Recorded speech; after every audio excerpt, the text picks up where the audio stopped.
रात के 2:17 बज रहे थे। पूरा मोहल्ला सो चुका था, लेकिन कासिम की आंख नहीं लग रही थी। अचानक उसके फोन पर एक मैसेज आया, अननोन नंबर। सो गए हो कासिम? कासिम चूनिक गया। ये कौन है? उसने जवाब दिया। तुम कौन हो? फौरन जवाब आया, मैं तुम्हारे घर में हूं। कासिम के जिस्म में सनसनी दौड़ गई। उसने फौरन पूरा घर चेक किया। दरवाजे बंद, खिड़कियां बंद, कोई नहीं था। वो वापस कमरे में आया तो मोबाइल पर एक और मैसेज था, तुमने अलमारी नहीं देखी?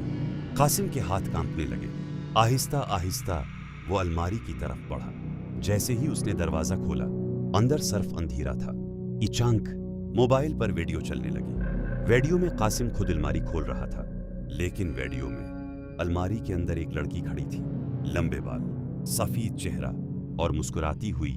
कासिम ने फौरन पीछे हटकर देखा। असल में अलमारी खाली थी। इसी लम्हे उसके पीछे से आवाज आई, तुमने मुझे देख लिया? कासिम आहिस्ता से पलटा। वही लड़की इसके बिल्कुल पीछे खड़ी थी। उसकी आंखें बिल्कुल स्याह थी और चेहरा आहिस्ता आहिस्ता कासिम के करीब आ रहा था। वो चीखी, अब तुम कहीं नहीं जा सकते। पूरा कमरा अंधेरे में डूब गया।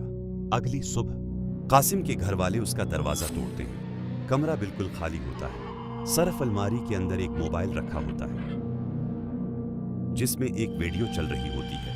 वीडियो में कासिम चीख रहा होता है और उसके पीछे वही लड़की खड़ी होती है। आखिर में स्क्रीन पर लिखा होता है, नेक्स्ट तुम हो